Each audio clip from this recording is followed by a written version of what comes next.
And we are live. Hello, I am Julie LaVoice. This is Wine and Reason, the Pluribus Unum edition. I am here with my very special guest, my friend Drew. And I guess, Drew, would you like to tell the people something about yourself? Yeah, so my name's You Drew. can do more than one.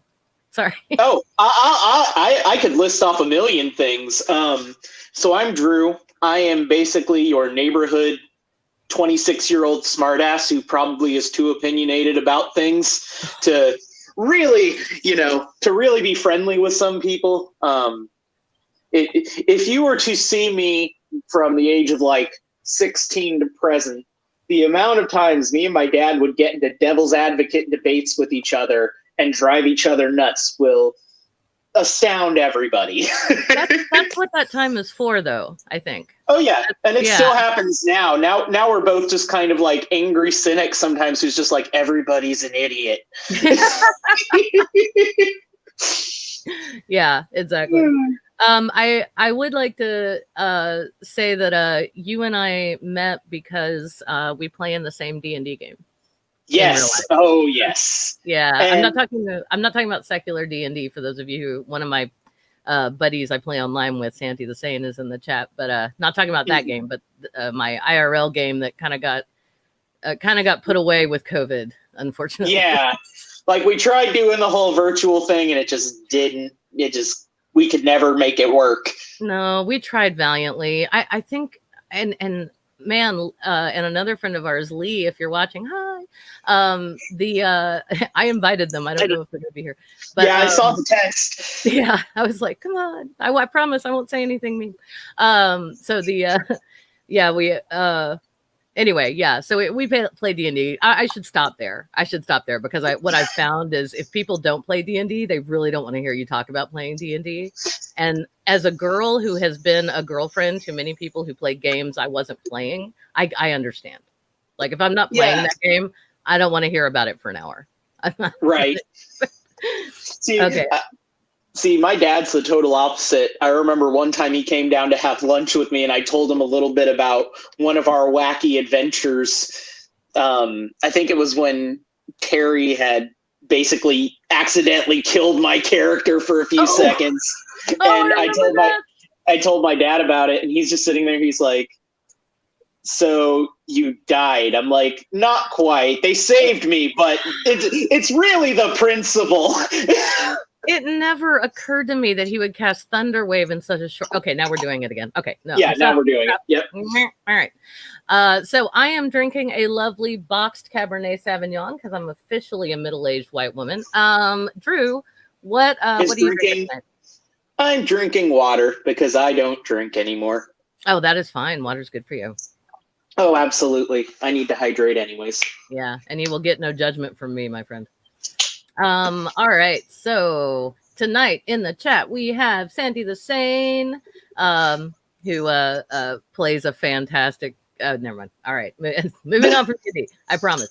Oh, my sweetheart, Junk Shop Library, who only Drew. I'm kind of saying this for you because I forgot to mention it earlier. Junk Shop Library, who only goes by an alias online. Is in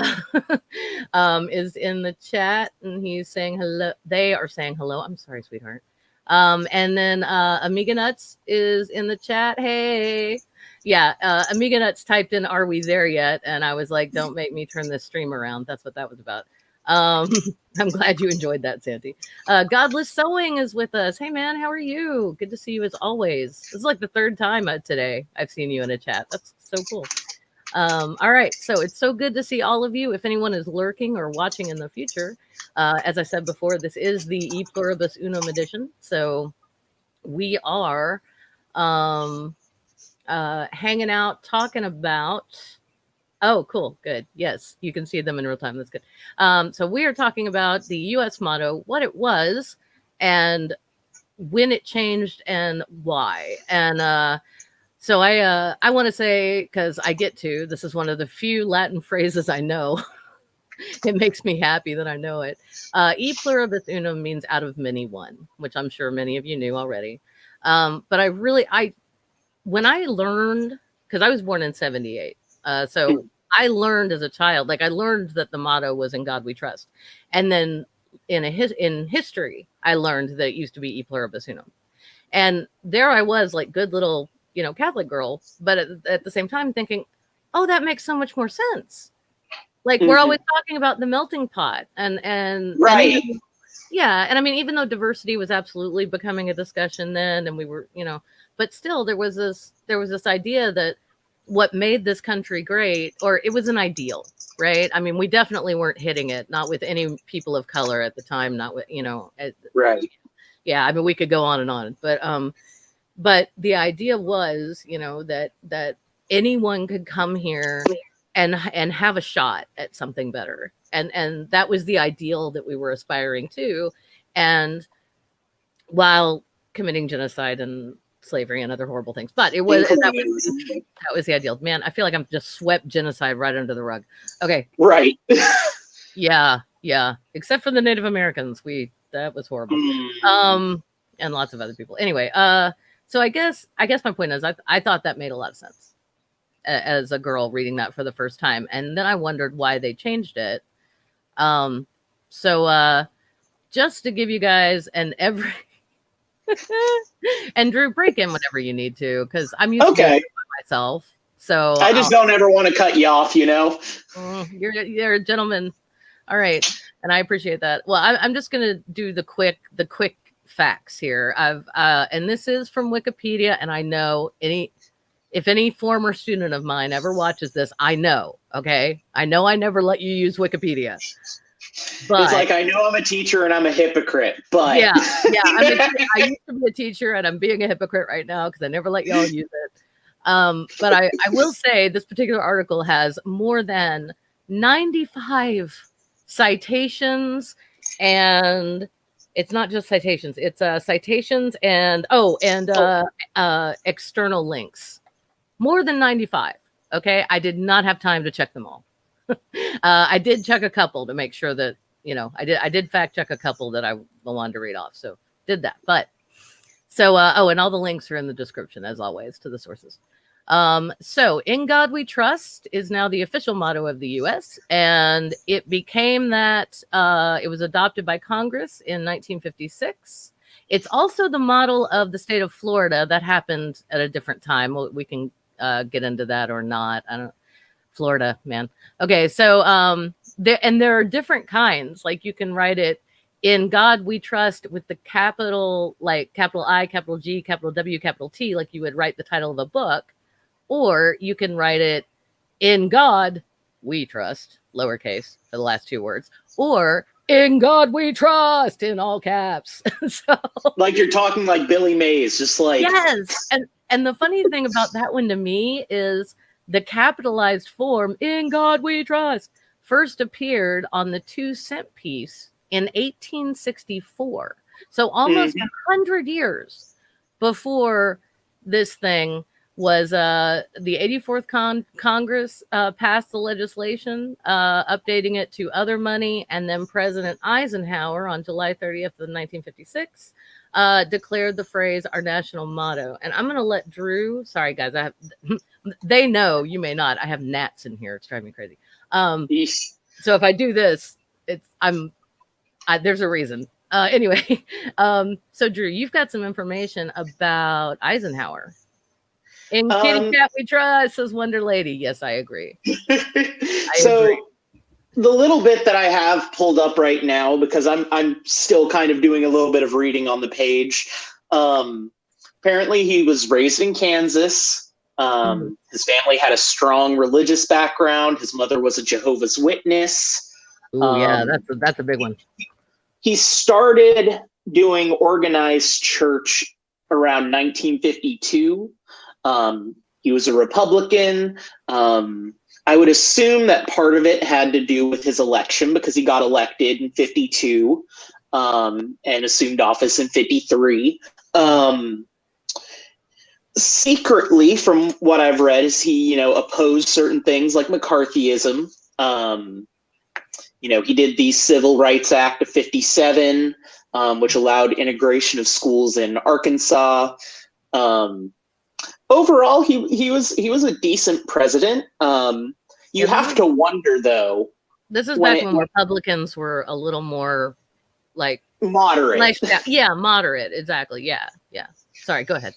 No, you're fine. My thought process is, within 2 years, within 3 years, if we include the In God We Trust, in 54, he added the under God into the Pledge of Allegiance, and that was approved and signed by him. As well as in 56 with In God We Trust. Yeah, and I think that's something important to point out. I'm really glad that you had that at your fingertips, because a lot of people don't know. A lot of basically anyone who was not, growing up in the 50s, and that's a lot of folks. They don't know that was never an original part of the Pledge of Allegiance. The one nation, the under God part. It was one nation, indivisible. That's how it went. Heck, and even 100 years ago, it didn't say of the United States. Like, it didn't even have our country's name. It just said, I pledge allegiance to the flag, to the republic for which it stands, one nation, indivisible, blah, blah, blah, blah, blah. You know the rest. Yeah. And it's fascinating that as children, we're taught to, recite all of this stuff by rote. And we all have it memorized by the time, say 3rd grade, maybe 4th grade is over. If you go to public school anyway. Right. Oh, absolutely. If you go to a Christian school, depending on the type of Christian school it is, you may or may not have also said a pledge to the Bible or to the Christian flag, that's a different kettle of fish, and we're not going to get into it tonight. But but there you might have had 2 that you said. But yeah, we all did this, and it's weird. Okay, so let's see. What did I want to? Ooh, lost my train of thought. I'm sorry. I got excited about Eisenhower. Was there anything else about Eisenhower that you wanted to point out? I tend to talk fast when I'm nervous, so feel free to slow me down. No, you're fine. I do the same thing. Once I get going, I probably will do the same thing. That's fine. Just look for a second. I'm going to say hi to a couple of people who just got here. Hey, Geo Sam. Hey, Lone Wanderer. Hey, Wonder Lady. Hey, Ricardo Oliveira. It's so good to see all of you. Yeah, Ricardo, I'm drinking cheap Cabernet tonight. So Ricardo is a friend of mine he's like into wine. Mm-hmm. And someday I'm going to meet him and his significant other. And the 4 of us are going to go have a decent bottle of wine together. That's my plan. It does sound like a good plan. Yeah. And I'm going to let him pick it. You're the expert. Make the choice. Yeah, you choose it. You're the European in the room, and we're right. There. Yeah, that's what's we're the Americans. We don't know about classy cultural stuff. And even when we do, we sound like Frasier if we try to. It just it doesn't work. Like we just sound stuck up and terrible if we try to talk about it. And then we talk about Europeans like they're stuck up and snooty, and half the time they look at us and they're like, dude, calm it down. Yeah. Right. They're like, hey, chill. Everything's right. Oh, yeah. So, all right. So getting back on topic, I'm good at getting off topic, but let's go back. The tangents are fine. There's nothing wrong with that. So I've got, treasury.gov pulled up here, and it's History of In God We Trust, and this incredibly long URL is in the description. So basically, a law passed by the you know what, this is a quote. So quote, a law passed by the 84th Congress, and here it has a notation of like the minutes in that meeting. I'll skip that bit and then say quote, and approved by the president on July 30th, 1956. The president approved. Wow, that is redundant. That's as redundant as the president. The president approved. Yeah, we get it. It was Eisenhower, and he approved a joint resolution of the 84th Congress declaring "In God We Trust," the all-cap version, the national motto of the United States. "In God We Trust" was first used on paper money in 1957. When it appeared on the $1 silver certificate. And then it talks about how that money was circulated. And I think that would bore even me. So let's not go we don't have to get that nerdy about it, but yeah. Yeah, so that's when it became our national motto, 1956. And then, as you said, I think you said 1957. Is that right? When it was put into when Under God was put in the pledge? No, it was 54 for the pledge, 54. and then 56 was when the approval for "In God We Trust" was. So my question is, a question I should have asked myself and done some research about earlier, frankly, Drew, is did no one get annoyed by this? I mean, was no one going, "Hey, establishment clause, hey," and oh, hey, never again. And just in case you don't know, I'm sure you all do, but if the establishment clause is in the First Amendment, and it's basically the bit that talks about religion. And there's two parts. There's the establishment clause, and it's called that because it's literally one clause of the same sentence about religion. And the other clause is about freedom. So you've got freedom of expression. That's the freedom of expression clause. And then you have the establishment clause, which is the Congress shall make no law establishing a religion. Basically, what that means is that the founding fathers and everyone who fought and died in the Revolutionary War were fighting against a king who was also the head of the Church of England. And that was a state religion that was forced on everyone to one extent or another. Now, the British Isles are like the United Kingdom is way more laid back in terms of religion than the U.S. The U.S. has, only like there are other countries in the world that outdo us in terms of religiosity, but they aren't superpowers yet. I know. So it's kind of a fascinating thing. But the Establishment Clause, the whole idea was we're not going to have a state religion. You can practice whatever religion you want as long as it doesn't bother anyone else and doesn't infringe on anyone else's rights. So when you say one nation under God, the problem there is that capital G God, right? Because that could be the Christian God, and I think that's the understanding of most people, is that they are referring to the Christian God. It doesn't say one. Luckily, they didn't go. I don't think that it would have worked. I don't think they could have gotten away with one nation under Jesus, right? That would not work. But they could get away with one nation under God, and but it's not one nation under Allah. It's not one nation under Thor. It's not it's right. Just the one. Why didn't we just say one nation under gods and just let it be? Right. That would be so cool. But see, that would be nope. All right. Yeah, that would make the Christians be like, oh no, the pagans. Mm-hmm. Yeah, pretty much. Like what? So some of the interesting stuff I've read is opponents have argued it since its inception, whether you were a Christian, an atheist, what have you, religious wise, that it's kind of a governmental endorsement of religion, violating the Establishment Clause. A lot of defenders, including former Supreme Court, I was trying to find the word, former Supreme Court Justice Sandra Day O'Connor called it a form of quote unquote ceremonial deism that through being repeated for decades and decades and decades, not even necessarily with a religious context behind it, that it has lost the religious nature of it in a way. Maybe. I mean, I can kind of, I can see her point. I can see her right. point. And I will say that even though we have a lot of the nuns or non-believers, like people who on the census, they check like religion none, or they check like non-believer on right. the form. That group is growing as a demographic in this country. Right. But it's always been a minority up into and probably will be for a bit longer. Oh, absolutely. Yeah. And there are also places where, people, and there's also certainly the thing where people identify culturally as Christian or Catholic or Jewish. Those are my big examples, Jewish especially. Right.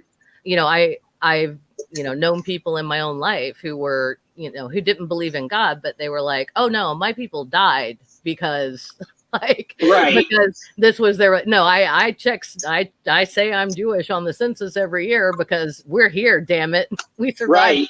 that, and they have every right to do that. Yeah.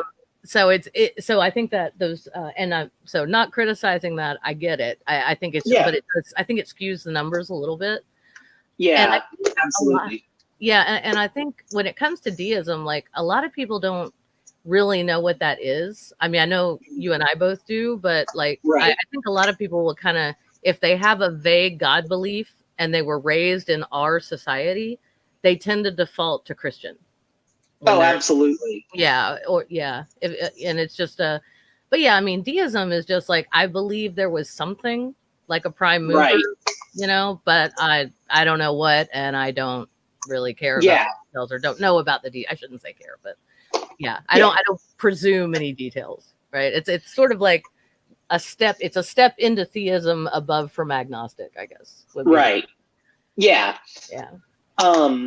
And to kind of bounce off of that and continue with certain legal precedents and things put on it. Yes, please. Example, again, Sandra Day O'Connor, in a concurring opinion to Elk Grove Unified School District v. Newdow in 2004, she said that, quote, eradicating such references would sever ties to history that sustains this nation. To add to that, she said, the reasonable observer, fully aware of our national history and the origins of such practice, would not perceive these acknowledgments as signifying government endorsement of any specific religion. I believe that government can, in a discrete category of cases, acknowledge or refer to the divine without offending the Constitution. Okay. I completely disagree with her on that one, but I feel weird. I do too. Because she was a Supreme Court justice. You know what I mean? Right. But I mean, I feel like, even in this day and age, we look at Supreme Court cases and how we really do call the liberal and conservative wings, and we know we disagree with usually about half the court at any given point in time. Right. I'm sorry. I just tried to type something into the chat, and then I saw a message that said having trouble connecting. So you guys, if I'm junk shopping right now, apologies. I'm looking over at you on the, no, it looks fine to you? Okay. All right. I have independent confirmation that it looks fine on another device, so I'm not going to worry about it. But peace and respect to Richard. How are you doing, sir? Okay. Yeah, okay, I'm so sorry. Okay, I got distracted by that. Okay, Sandra Day O'Connor. Yeah, for those who don't know, and again, we've only had 2 women on the Supreme Court. Right. Right? I wait, have we had more? Since no, I believe Sandra Day O'Connor was the first, and then Ruth Bader Ginsburg was the second. Yes. Yeah, I knew she was the second. I just wasn't sure if we'd ever gotten another one since then. But yeah, we have Sotomayor and that's it. What? There's another woman too. They both were from Obama's administration. Yes. I feel like it's very rude of me to not acknowledge both of them. Yeah, we absolutely should. And thank you for doing that. I apologize to both of those ladies because I'm sorry. They were appointed.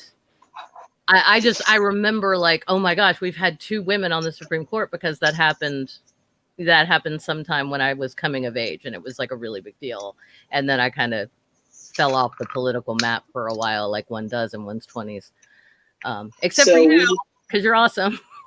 So we have, let's see, Justice Sonia Sotomayor and Justice Elena Kagan.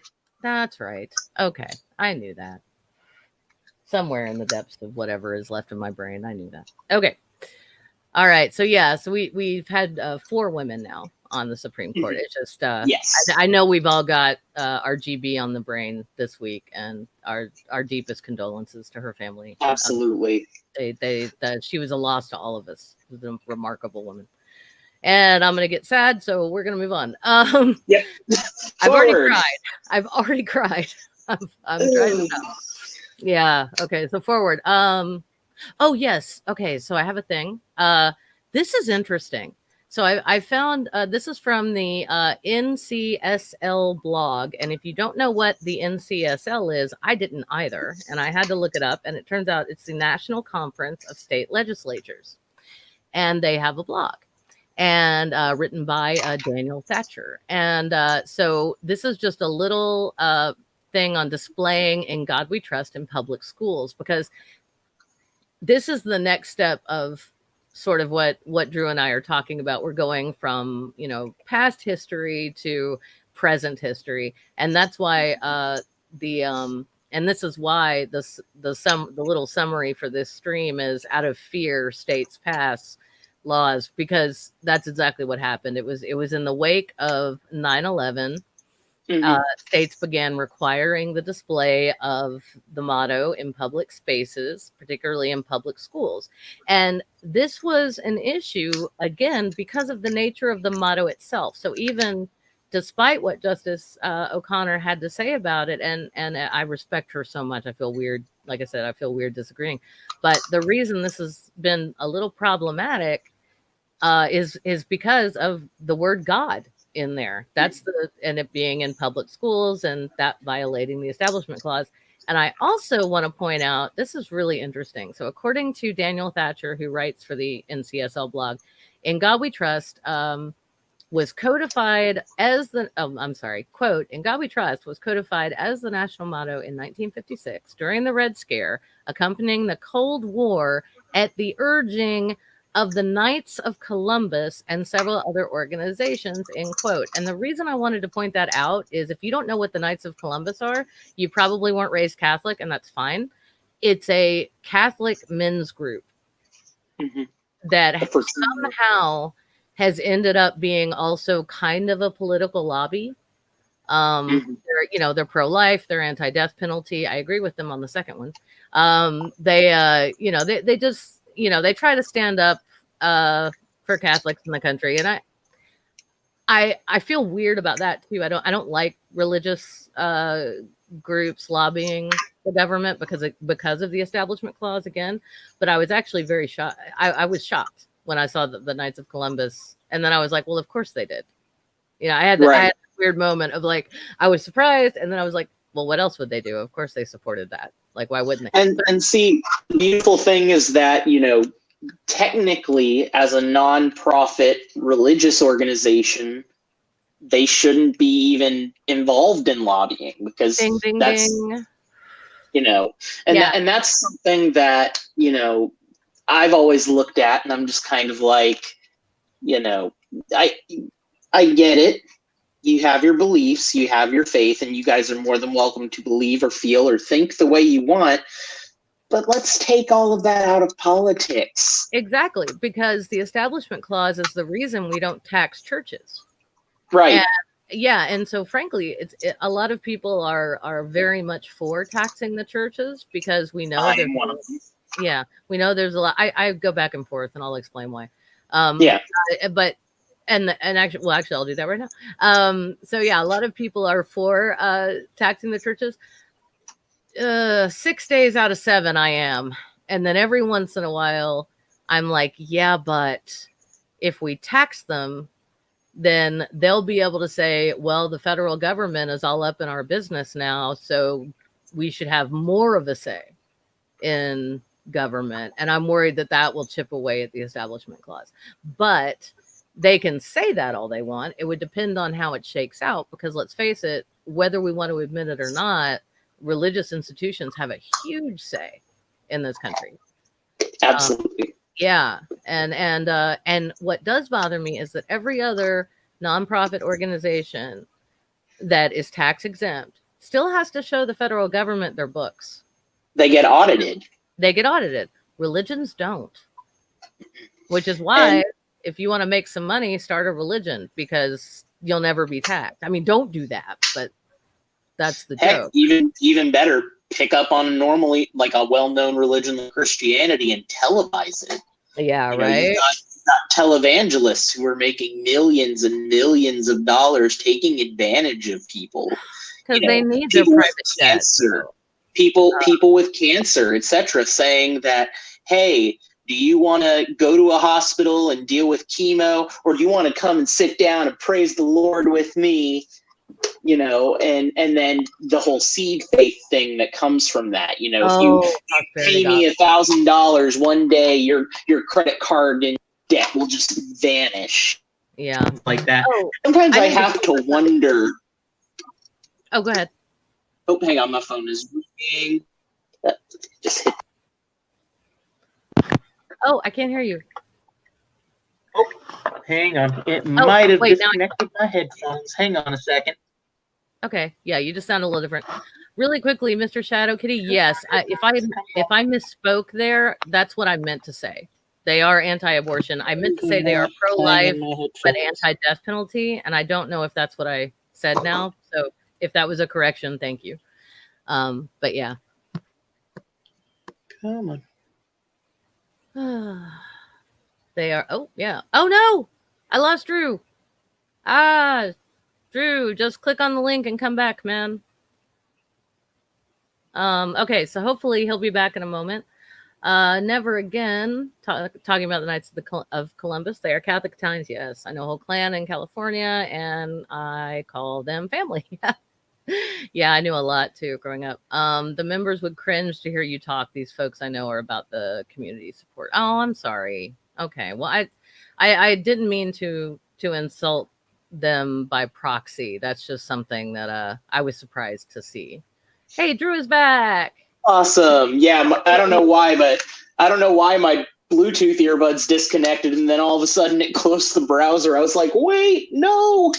Gremlins. I don't know. I mean, I don't actually believe in gremlins, but I don't know what. Yeah, who cares? It's fine. You're back. That's all we care about.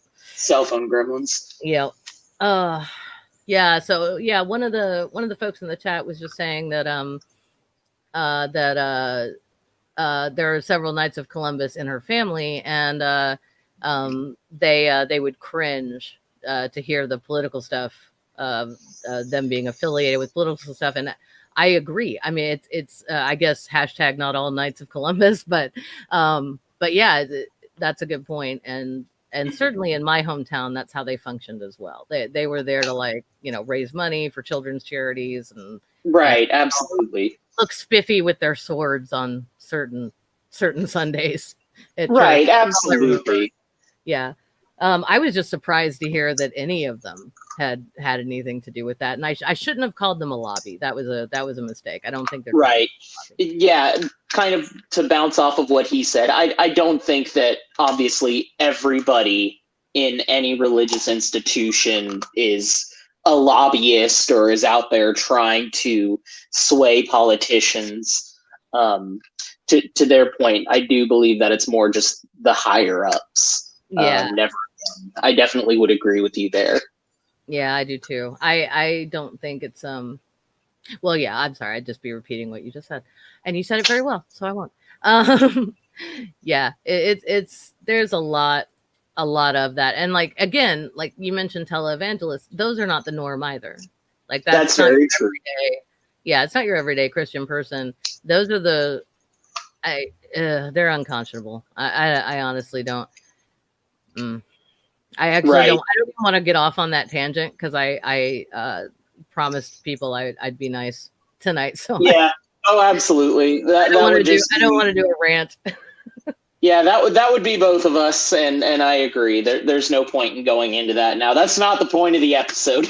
Yeah, 3 hours later we'd be all sweaty and right. Sweaty. 3 hours later we're at this point. There's not even words. It's just private jets for demons. What? Yeah, it would just be terrible. So there you go, guys. Someone just busts into my apartment and throws a Bible at me like, the power of Christ compels you. I'm like, I don't need to be exercised. Oh my gosh. Oh, okay. That reminds me of Junk Shop's recent catechism thing. And if you want to hear that, join Junk Shop's Patreon because it's pretty funny. All right. I try not to interrupt, but I do. Okay, I think oh, wait, right. So this whole thing that started the Knights of Columbus discussion, and several other organizations. So they urged this. So by urging, I'm not sure what they mean. I'm not sure if they mean that they just wrote their senators and Congress people. I'm honestly not sure. But that was when it was codified as the national motto. Now, after the terrorist attacks of September 11th, certain states started requiring, that the motto be displayed in public schools. And then by, quote, by September 2019, at least 19 states had enacted laws that either allow or require the display of the national motto in public buildings, including school buildings. Of these 19 states, 9 have statutory language stating, that public buildings may display the national motto. End quote. It really is bizarre. I know in Kentucky, from the same source, in Kentucky, there was one school that complied with this law by just framing a $1 bill and hanging it up in the hallway. So, because they were like, oh, come on. But what we are seeing too is that it's seeing it splashed across police cars. I've seen that, which, given what's going on with the police right now, not a good look. It's kind of, I don't know. It weirds me out. Yeah. Obviously with the amount of division already, it just, you would almost argue that people in forms of public protection, public office, etc., would want to remain as visibly neutral as possible. Yes, exactly. And they do not. No, not at all. And that's the case for just about everyone in politics and public office ever. Yeah. I mean, we're well, no, I was about to get into Supreme Court justice appointments again. And anyway, another episode. Yeah, another episode, and we'll chew Mitch McConnell the new one he so desperately deserves. But yeah, oh god, it's so frustrating.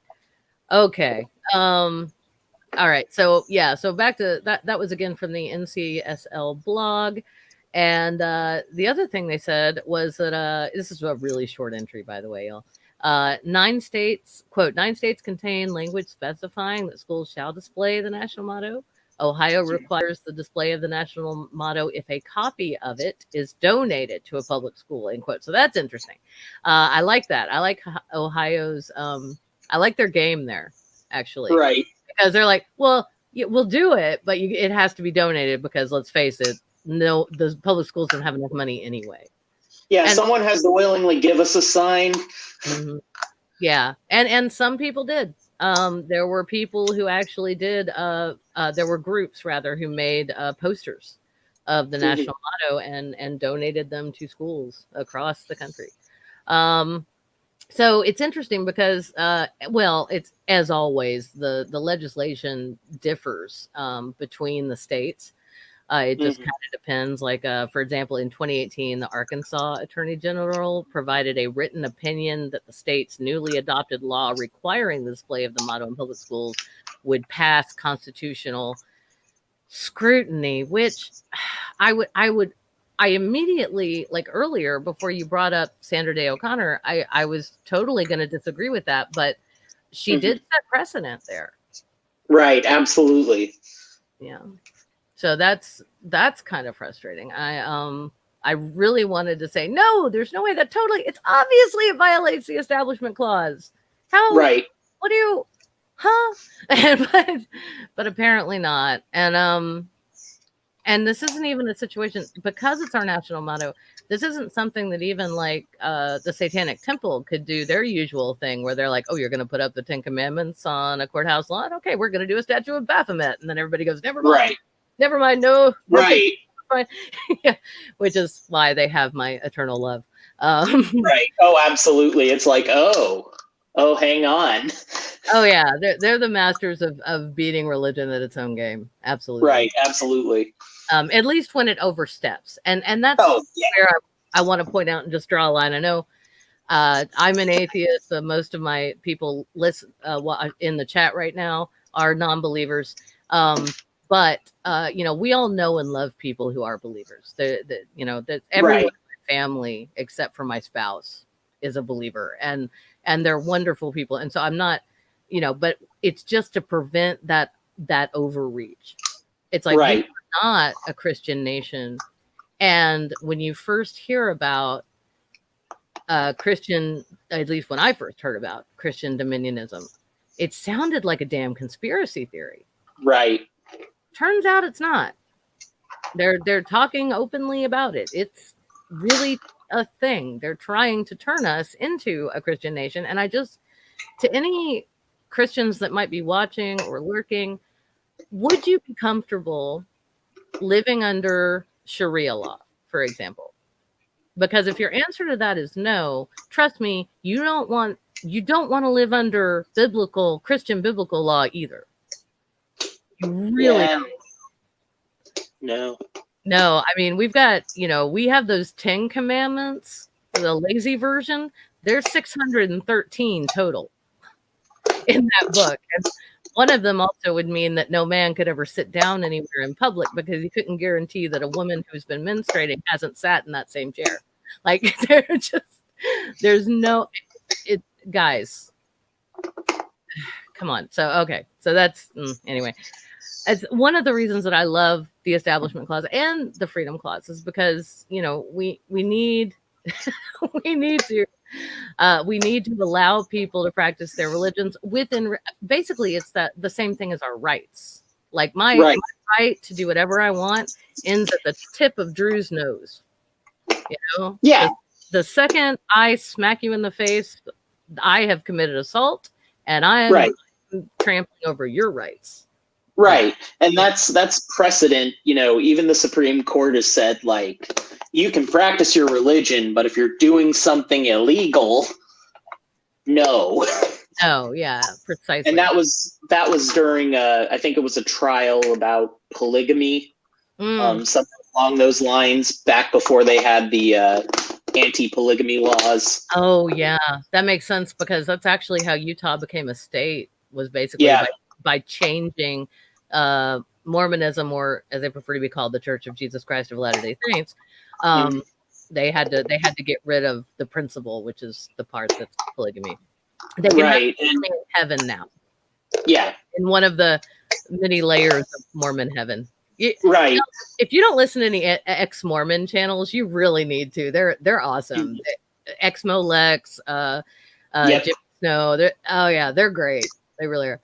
So Mr. Shadow Kitty says, "Love the believer, hate the beliefs." That is hilarious. Earlier today, I brought up how much I hated, because I did a show at 2, because I'm not working right now. But I did a show at 2, and I was talking about how that term hate. We were talking about gay rights, and we were talking about love, hate the sin, love the sinner, and how much I hated that, because even saying the word hate kind of brings in that emotion. It's like you're allowed to hate something about that person, and once you're allowed to do that, exactly. I mean, so that was funny. That was very funny to me. Thank you, Mr. Shadow Kitty. It's just, okay. And this is a very salient point from Richard Madsen too. Like, oh, absolutely. We have no idea. I mean, like, even biblically, you have no idea. You go through, there's this moment where God is hanging out eating with Abraham, and then later on he's like, "No, you can't see my face, it will kill you, but you can see my backside or back, and watch me walk away," basically. And even not even just the deities, some of the symbolism, bringing up the point with that Richard pointed out about Mormons and Moroni and the golden plates, how no one was allowed to see the golden plates, but you just have to write them down and then spread it to everybody. You just have to take it on faith that old Joe wasn't making all that shit up. Yeah, that's apparently kind of what God was going for. That's a reference to the Book of Mormon. I'm sorry. Oh, that's a great musical. I love it so much. Oh God, I do too. I haven't seen it. I've only heard the soundtrack, but it's so good. Same. And also, I actually have a bootleg version of it at some point we should watch. yeah, we should. Except that we're not, because we're good and we pay for everything that we watch. Yes. Okay. Yes. Those $600 Broadway tickets. I know. All right. I will say, though, I do have a special place in my heart for ex-Mormons because some of my very near and dear family members are former Mormons. Right. And they, I mean, they're still Christians. They're very Christian. But they're like, oh, that shit's nuts. Like, right. They're like, nope, that's too much. But that's too much. I mean, I believe in a global flood, but come on. Right. And yeah, so I do. I have a special place in my heart for ex-Mos, absolutely. Yeah, it is just it's so strange, and yeah, I'm really confused. And again, I did not go to law school. I feel like I have no business arguing against the first woman on the Supreme Court because she had to be like 9 times as good to get that appointment. She was the first one. You break through that glass ceiling, and we've only had 3 other women follow her. And yeah. It's just so I want to respect her opinion, and I do respect her. I just don't agree. I don't agree. Yeah. The second you put God in there, you are respecting an establishment of religion. Right. And see, the beautiful thing is, as someone who grew up not knowing that it changed until I got older and as my skepticism grew. Right. Because I was skeptical since I was like 8 years old, and man, I got in some trouble for that. Were you the kid in Sunday school that they'd send out into the hall?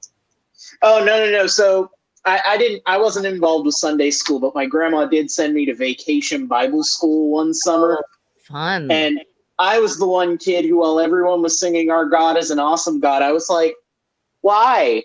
Why? And they were like, well, he loves you and he does all this. I'm like, but what about people in this place or in this place? And they're just like, test. It's a test. I'm like, why does he have to test you? 2 words. Child. No, 3. Sorry, can't count. Child cancer wards. Yeah. We have St. Jude here in Memphis. It's where I am. I'm not saying that's where Drew is. Damn it.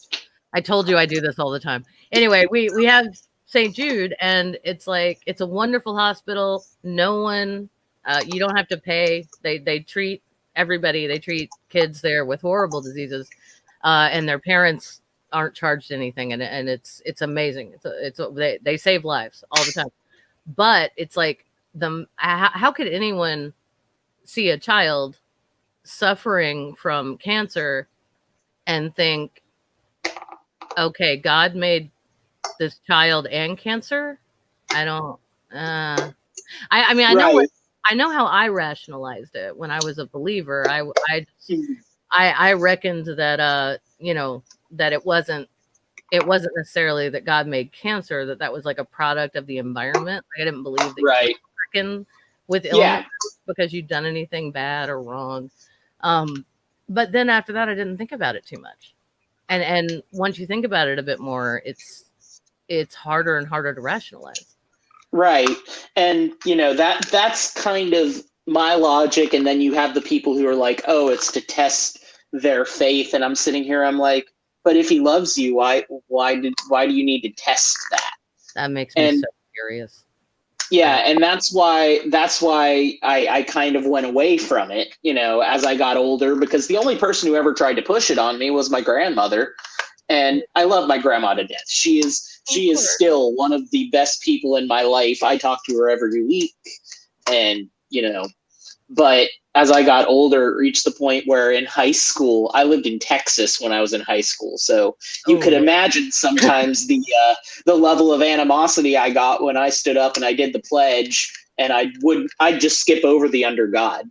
Oh, well done. And then it reached the point where I would just sit there and not do the pledge at all. And I had a teacher, it was during like our free period or our study hall period. And our teacher was like, why don't you stand up and do the pledge? I'm like, I don't want to. And he's just like, you won't even just stand up? I'm like, no. Yeah, it's a weird thing to think about. It's like, why do we make children pledge their allegiance to a symbol? Yeah. To a piece of cloth. It's weird when you think about it. And then when you add God to it, it's like you're not. I know that some people think like, oh, it's just for ornamental deism or whatever you want to call it. The issue I see with it is, you're having kids as young as 5 who don't understand or even care about the concept of religion. Having to say under God, and that, it's not that I have a problem with God. It's that I have a problem with the idea that it suggests to children or to people who might not know what they believe, or, should have the autonomy to not worry that someone will judge them for not believing. Yeah, absolutely. And you're making a great point there, because also if you're talking about a 5-year-old, you're talking about somebody whose cognitive ability is just full of mirroring. I mean, you still have those, but mirroring neurons. Right. You up until a certain point, you believe concretely everything that the adults who take care of you tell you. And that's something we didn't always know, but it's very right. Like childhood indoctrination is very real, and it's very powerful, and it's hard to do. And the power of suggestion is something that, I will continue to preach until the day I die. Whether, you're talking to a baby, a 5-year-old, a 10-year-old, children are hugely suggestible to suggestion. They're hugely perceptible, or not, is perceptible? Susceptible. That's the word. Yeah, susceptible. Woo, we found it. Susceptible. I'm like sitting here, I'm like, wait, hang on, English.exe has stopped working. No, we have so many words in our language. It's a wonderful language, but my gosh. Yeah. No, they are hugely susceptible, and it's why you have to be, okay. Here's one thing my parents did as Christian parents that actually I approve of, and I still approve of. They kind of, because all of my siblings were a lot older, right? Mm-hmm.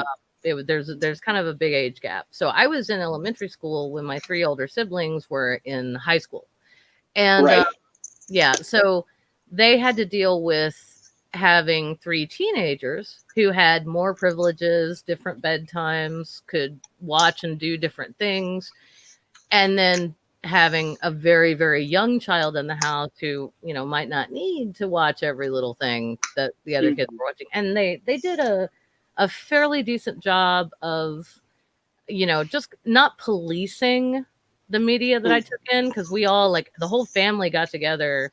This is in the 80s. This is like before the 24-hour news cycle. So it was like we would get together and we'd all watch the news. And that was important because that was your civic engagement. You needed to know what was going on. But other than that, they were careful about what, and so they, and I think that was important because there's some stuff I saw on the slide that they don't know about that definitely cause nightmares and and maybe a bit of psychological weirdness, like watching certain movies and things, and then also experiencing sleep paralysis. I believed in ghosts until I was like 3 years ago, dude. I like not long before we met, I totally believed in ghosts completely. And I thought I had good reason to. And it's so embarrassing. I'm such a smart ass. My mom watches like those ghost shows. And She doesn't like watching them when I'm visiting home because I sit there and I cut up, and my dad joins in too, to the point where we're basically rolling on the floor laughing, and my mom's just sitting there like, I just wanted to watch my show. I just wanted to see the chair move by itself. Oh, it's okay. You're back. That was a hiccup. Yeah, you vanished for a second. I was like, wait. You did too. Yeah, I just imagine like your mom thinking like, I just want to watch the chair move by itself. I don't care how it's done. You know, right. Like, I just want to watch the clearly fake computer program picking up a voice that isn't really a voice. And isn't it funny how with electronic voice phenomenon, you have no idea what they're saying until a person says, do you hear that? They're saying it's cold here. You know, and right. Or they put the subtitles under it. Yeah. Or like you see the little sound wave thing that they're doing on the computer, and I remember one time my baby sister was like, how do they do it? I'm like, it's simple. It's called television effects. And she's just like, what? I'm like, they're basically putting something on the screen that looks like something you don't understand and being like, look what it does. Yeah, exactly. Oh, like I just heard a door slam on your end of the audio, and I don't know. Excusing, say hi to your girlfriend for me. Okay, so we have all right, we have definitely strayed from the point. Yes, we have. But I do like that we made the point about childhood indoctrination, because absolutely it's important, and you know, it's important for so many things. I mean, for one, like, you know, you have to be able to deal with reality on reality's terms. Mm-hmm. And I talk about mental health a lot on my channel, and but like for someone like me, like I don't need anything else. I'm already prone to have, you know, ideas about things, and my brain will trick me into experiencing things that aren't real already. And that's when I'm being good and on my meds, which I am. I'm always on my meds, but that, you know, but like I can tell you about stuff that happened to me before I was diagnosed and on my meds that I totally thought was supernatural, and now I realize, no, that was your bipolar disorder. That was your, you know, right. So, and I'm comfortable talking about that. I'm not saying anyone else needs to talk about that in the chat or anything. Like, you guys do what you're comfortable with. But it's just, you know, it's a thing, and I'm floundering with my words now at this point. I'm sorry. Well, to bounce off of that, you know, when I was diagnosed with bipolar, I find that a lot of my issues were not necessarily, like, I didn't think they were supernatural. I was just confused by why I felt the way I did about things, or why I would hear or think something that was just so outlandish. The other part of me is like, hey, buddy, take it down a notch. And I'm just like, no, I'm angry. Yeah. and I never understood when my friends would get weirded out. Yeah. Like, what?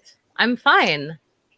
This is fun. We're having fun. And they're like, you are freaking us out. And I'm like, you're being slow. Right. Oh yeah, that's me. Like my angry mania was like, get shit done. Get shit done. Drew, I just asked you when you were gonna do the dishes. I'm like, well, I'll fucking do it now. Yeah, anyway, I'm sorry. I didn't mean to like sideline you with that. I should have I didn't realize we were gonna go there. It just happened. No, it's okay. No, you're fine. And I was just like, hey, if we're going there, I'll join in. Let's go. Let's dive in head first. Yeah, well, I respect the hell out of you. Absolutely. You too. Thank you. Yeah. Drew and I are bipolar buddies.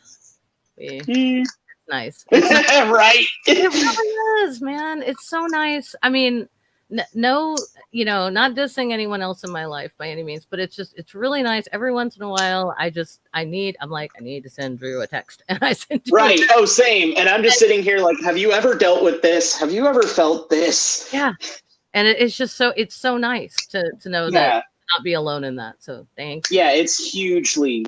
It was a huge relief for me when I found out. You know, I found out a few months ago. Yeah. You know, my first thought was like, I should talk to people, even though I'm terrible about talking about my feelings and things. And once you said, hey, I'm there. I've been there. I'm Yeah. still actively dealing with it. I'm just like, it was immediately, I felt so much better about myself because I knew someone I could relate to in that. Oh, I'm so glad. I'm so glad I could be that person for you. Absolutely. Okay, you're making me cry. You have to stop. See, we're both getting emotional. Hang on. Yeah. Hey, touched by fire, baby. What can I tell you? Right. All right. All right. I'm gonna check out. I'm gonna check out the chat. Anybody have any questions in the chat? I know we strayed far from the original topic. I think we covered the history pretty well. The Red Scare, that was a weird thing that and the Cold War, I remember the last vestiges of that from my childhood of the Cold War. I do remember being terrified of nuclear war, and I remember being very afraid and really hoping that President Reagan and Gorbachev would figure something out, which they did. They started disarming.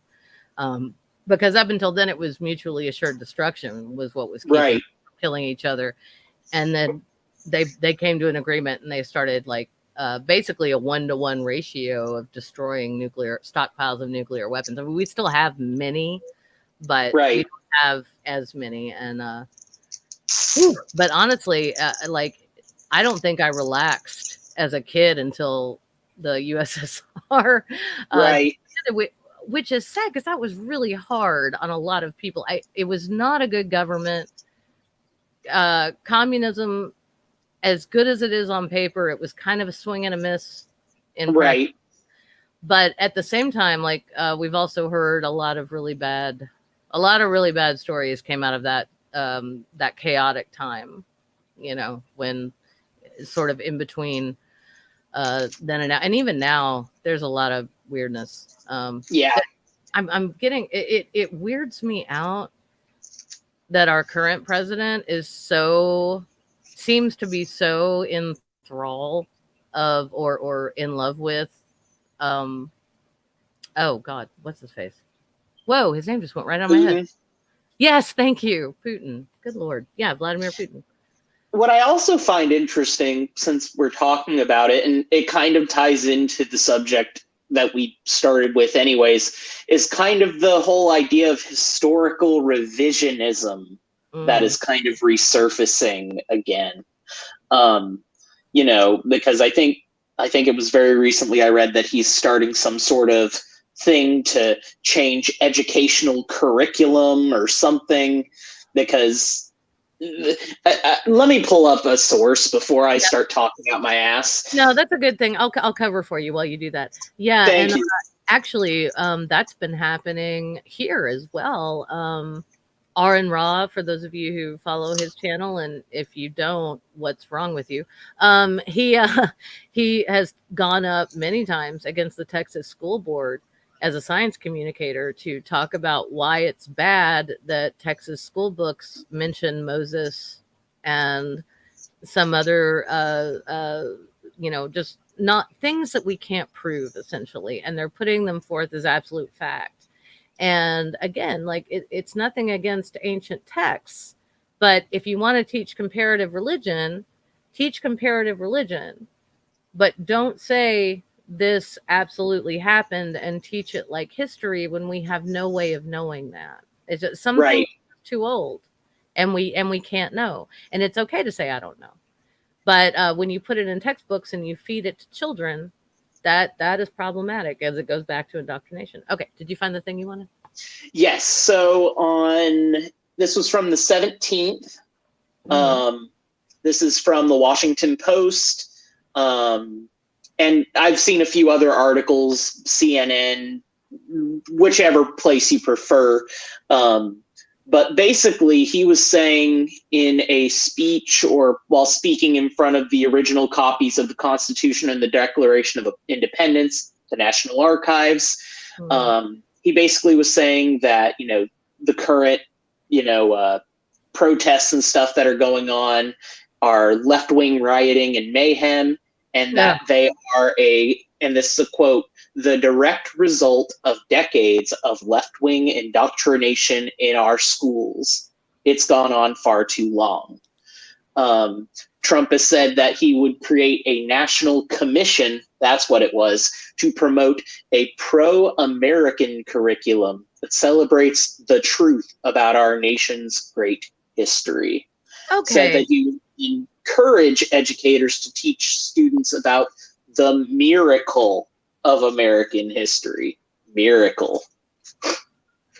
All right. And this is where we get to the F word, which is fascism, because this is where nationalism is going to a scary place, and I'm reacting badly, and I'm having all the bad reactions. Okay. So, to talk about that, I was, when I was in middle school, that was during the teach the controversy period when it came to evolution versus creationism, or what they were passing as a pseudoscience back then, intelligent design. And so my biology textbook actually came with the sticker, the infamous sticker that said evolution is just a theory, and like it doesn't, without saying it's a scientific theory, and in the scientific method, theory is as high as you get. Right. Before hypotheses and laws and experiments and everything else all support the theory. That's as high. It's like we also have the theory of gravity, but you know what? Hey, it works. Right. Like, don't. It's so stupid. Oh, anyway, don't let the flat earthers hear you say that. I know. They'll be in here, and if we get any flat Earth trolls, guys, feel free to troll them back. I don't care. I have no patience for that. It makes me the so globalists. Oh God. It's like being called an evolutionist by a young Earth creationist. I'm like, no. Oh, absolutely. Biology. Like, evolution by natural selection is the basis of all the life sciences. And when I was a girl, I wanted to be a biologist. And I wasn't taught evolution. We literally spent like I realize now, because I've watched a lot of videos, a lot of R&R videos, actually. He taught me evolution. I realize now that a lot of my teachers were trying. Like, they were trying to slip it in kind of under the radar, but they couldn't use that word. They couldn't use the term. Yeah, because it was so hot at the time. And so we spent like 2 days on Darwin and the book he wrote, and kind of like a short little history of his life. And then a very, very bare bones, didn't deal with deep time, didn't deal with changes in populations over tens of hundreds of thousands or millions of years. Very little time really spent on. So of course it looked ridiculous. And my teacher, I'll never forget this. I'm sorry, and then you go. But my teachers at the time said, this came out of her mouth. She said, okay, so some people believe that we evolved from apes. Darwin believed that in his theory of evolution. Other people are creationists, and they believe that God created human beings. But she added the clause, creationists, which I am. That God created. Yeah. So the bitch grading my stuff was basically, and I was like, well, I believe God made us too, but couldn't evolution be the way he did it? But then I didn't know enough about it to make that conclusion. Okay, so you go. Your turn. No, just what I think is funny about that story is kind of what I think is funny about revisionism in general, is that, whether it's religious revisionism or nationalistic revisionism, the funniest thing about it is that whatever idea they try to put into a book or in a lesson, there's always going to be someone who's going to look at it and be like, is this real? Is this for real? Are you being serious right now? Whether you know what evolution is or not, I guarantee that you weren't the only person questioning it. I guarantee there are some people who are just like, is this guy for real? Like, I mean, it is. It's hard to wrap your mind around. It's hard for me to wrap my mind around it now. And although there are examples that I absolutely see, but I mean, I remember having a conversation with a friend, very smart guy, awesome person, in college, where we were talking about evolution, and he said, but the only species we've really observed it in is the cockroach, and how they've gotten smaller and flatter and all. But later, and I was like, oh, maybe, I don't really know. Well, later, of course, you know, he and I both found out like just how wrong he was about that. You know, I mean, there was a period like long after the Jurassic, and I'm bad with my geological epochs. Okay, so I can't remember. I should be able to say I don't know. I don't think it was the Cambrian, but there was at some point. Oh man, I used to know this. At some point, what we call a cockroach now was basically the size of your average like teacher's desk in a classroom, and that's where it really gets funny to me. Where the people who are like, no, human beings were made by people and we're descended from two people. It's like, well, actually, a guy who worked on the Human Genome Project and who is a Christian said no, we needed at least a population of 10,000. Right.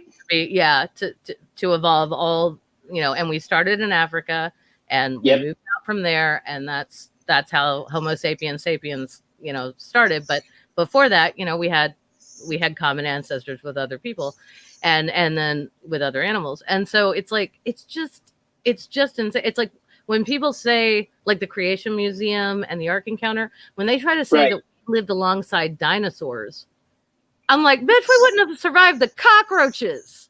No. Would have eaten us. They were the size of a desk. See, that brings a new definition to a beetle.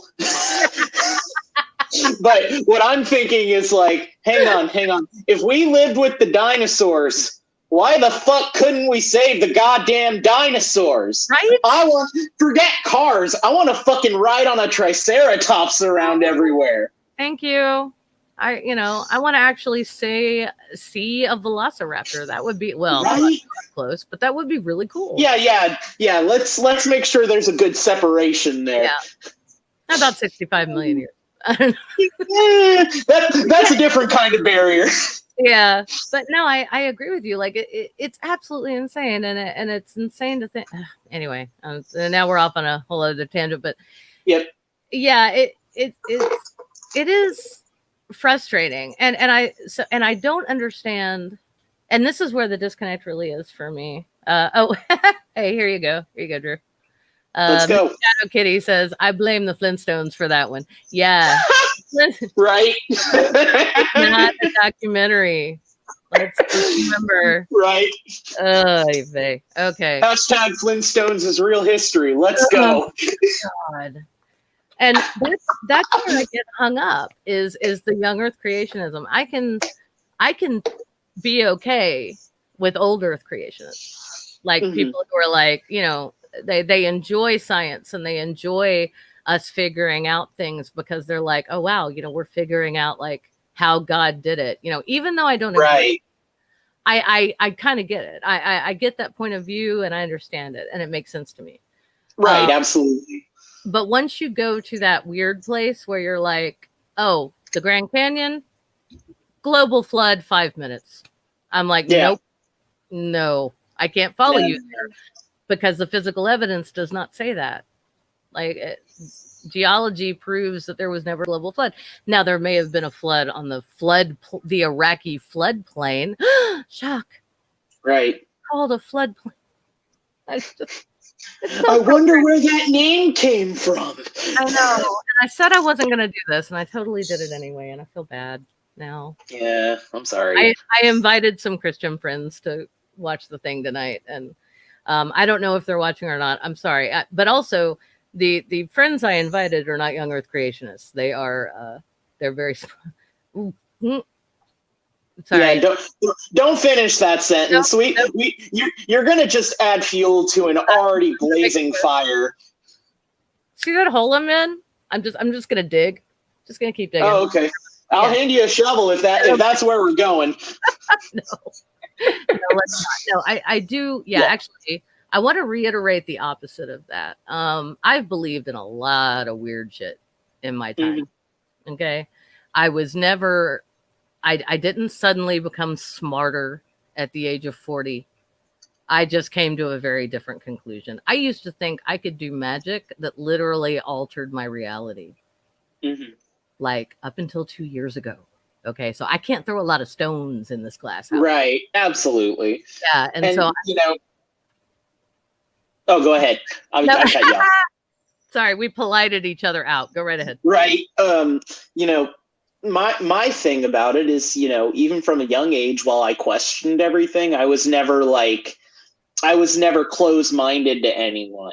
Yeah. You know, I had a bunch of kids who were like, I literally can talk to angels, I can talk to ghosts, and I'm like, okay, whatever. Yeah. And you know, some people are like, you don't believe me? I'm like, no one said that. Just do what you do. I'm not involved. Yeah, you do you. I'm not into that. Wonder Lady says, I'm not religious, so a religious person can have my share of the blessings. I'm sure they are. Please, thank you.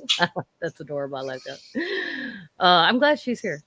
I'm glad you're all here, by the way. I'm sorry. Yeah. We love you all. Yes, we love all of you. Randolph Richardson came in. Never Again came in. Wonder Lady, Miss Shadow Kitty. I'm probably mentioning people more than once now. Oh my goodness. All right. Well, we have been going for an hour and 16 minutes, and I am getting really hot under this O-light because I'm 42, and apparently my body doesn't know how to regulate its own temperature anymore.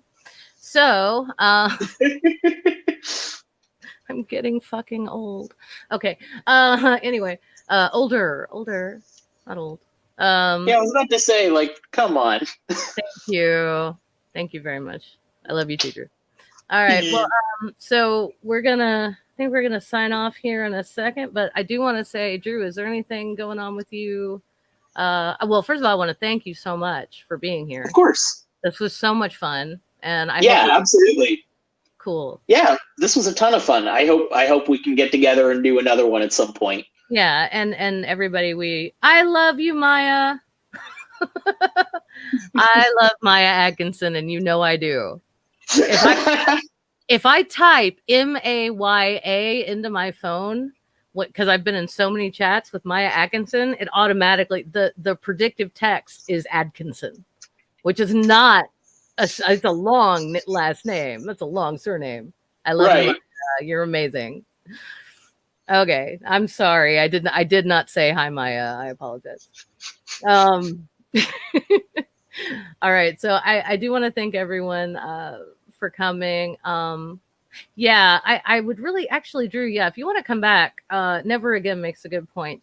She says, I'm much older now. In case you're wondering, indoctrination is hard to resist, especially when those in charge will hit you if you disagree. Oh, honey. Yeah. Okay. Sorry. Yeah, I am so sorry. But yeah, let's definitely talk about indoctrination more. Yeah, absolutely. Sometime, because it's important. And yeah, definitely. And I gotta say, I'm not going to go into detail now because we're trying to wrap it up. But I will say that indoctrination definitely played into a lot of my life choices that were not necessarily good. Right. Yeah, even long after I'd left the religion I was raised in and moved right. Yeah, apparently there were parts of me that where things stuck, and yeah. And I mean, I still struggle with that. I said there's things that I have a hard time with, you know. Yeah, I find that even as someone who was always kind of not into like religion or things like that, I find that there's still secular forms of indoctrination too. You grow up believing certain things about the way your life is supposed to be or what you're supposed to do in life. And those have been my struggles, have been realizing that a lot of those expectations or ideas that you see in media were not necessarily what is supposed to happen or what you are supposed to be, for that matter. Yeah. And I think a big one that a lot of I've noticed people dealing with right now is that there's this weird there's this weird thing happening with genders and gender equality. And we have a lot of cultural indoctrination when it comes to gender. Oh, absolutely. And I feel like and I feel like even certain things like gender reveals kind of feed into it and continue. I hate that. I mean, I remember being a kid and people would talk about, oh, what's the baby? What sex is the baby? Because And these were not college educated people. These weren't people who were going in and taking college level, sociology of gender classes or anything like that. Right. They knew that the biological term was sex, not gender. Gender is a social construct. Now, I don't know if they knew that gender was a social construct part, but they never said, what's the gender? And now I'm hearing people saying the gender is this, and they know that they're saying the gender matches the sex come hell or high water. Right. And that bothers me because that any child that doesn't identify with the gender of their birth, that in a situation like that is going to have a terribly hard time. Yeah. Oh, absolutely. And I think that a lot of that, especially as someone who, grew up as a male, who was born male, I find that a lot of the stigma surrounding my gender is stupid. Highly stupid. The hey, Drew, emphasis... you're 26. Why aren't you like making six figures, and why don't you have a house? And not even just that, like even from like high school, and you've got you've got the whole like guys are supposed to be like, guys are only cool if they have tons of sex, or like the drinking and party mentality. It's like, oh, yeah, a lot of that stuff I was indoctrinated by. Heck, pretty much the weekend after I turned 21 up until I was about 23, it was about almost every weekend I'd go out with my friends. One friend, he was a bartender, and I would get shit-faced. And I was basically a functioning alcoholic because I'd go home and I'd just take one shot every day. But then on the weekends, no holds barred. Yeah. Yeah. And a lot of people do that. Yeah. And I've definitely tuned it back a lot. And, heck, last year I finally told myself, before New Year's, I'm like, I'm not going to touch it. I'm not going to go near it. I'll maybe have a beer among friends, like one thing, but I'm never going to go that far again. Good for you, man. It's been super nice. Yeah, I understand. Yeah. Without going into detail, I've done a lot of things that were dumb. Anyway, yep. Nope. Not telling that story tonight. Okay. Moving on. Yeah. All right. Well, I just thank you again so much for being here. And, yeah. And so we're, anybody got any last things you want to say in the chat? Do it now. Or forever hold your peace. Yeah. Well, sure, Randolph, but you got to give it a try, I guess. I don't know. No, I take that back, Randolph. I love you. I do. No, I take that back, actually. No, you don't. Especially if you're, you don't have to do anything you don't want to do. People don't do that. Exactly. Yeah, ever. Okay, so having said that, I just want to remind everybody that you can't find truth in wine, but you can find it in reason. And thank you so